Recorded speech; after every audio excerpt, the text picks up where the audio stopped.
नमस्कार, कैसे हैं आप सब। एक बार फिर से स्वागत है आप सबका। हमारी संस्कृति में ये माना जाता है कि अगर हमारे घर में बुजुर्ग हमारे पितृ प्रसन्न हैं तो हमारे घर में सुख समृद्धि बनी रहती है, हमारे देवता स्वयं ही प्रसन्न हो जाते हैं। इसी कारण भारतीय संस्कृति में घरों में बड़े बुजुर्गों का सम्मान किया जाता है और मृत्यु उपरांत उनके श्राद्ध कर्म किए जाते हैं। इस श्राद्ध कर्म एक विशेष अवधि में मनाए जाते हैं। इस विशेष अवधि को पितृपक्ष कहा जाता है। ये पितृपक्ष भाद्रपद की पूर्णिमा से शुरू होकर के अश्विन मास की अमावस्या तक जाता है। इस वर्ष 2021 में ये 20 सितंबर से शुरू होकर के 6 अक्टूबर तक चल रहा है। पूर्णिमा के दिन उनका श्राद्ध किया जाता है जिनकी मृत्यु वर्ष की किसी भी पूर्णिमा को हुई होती है।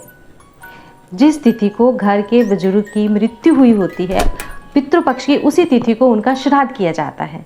ऐसी मान्यता है कि इस पक्ष के दौरान हमारे पितृ सूक्ष्म रूप से धरती पर विचरण करते हैं। वो किसी भी रूप में हमारे घर में, हमारे दरवाजे पर आ सकते हैं। तो ऐसी मान्यता है, ऐसा माना जाता है कि इस पक्ष के दौरान हमारे दरवाजे पर आने वाले किसी भी पशु का या प्राणी का यथासंभव हमें सम्मान करना चाहिए। उचित यथासंभव उन्हें भोजन, दान आदि करवाना चाहिए। ऐसे भी मान्यता है कि इस पक्ष के दौरान अगर हम अच्छे से सम्मान दे करके अपने बुजुर्गों का, अपने पितरों का तर्पण करते हैं तो उनकी आत्मा को शांति मिलती है। उनकी आत्मा मृत्यु लोक में नहीं भटकती है और हमारे घर में सुख समृद्धि बनी रहती है।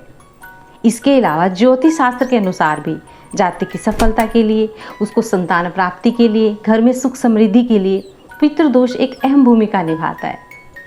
तो इसी कारण हम भाद्रपद की पूर्णिमा को एक सम्मान पूर्वक एक दीपक जला करके अपने पितरों को निमंत्रण देते हैं और अश्विन मास की अमावस्या के दिन एक दीपक जलाकर फिर से उन्हें सम्मान पूर्वक विदाई भी देते हैं। तो उम्मीद करती हूँ आप भी इसी तरह अपने पितरों की शांति के उपाय कर रहे होंगे। धन्यवाद।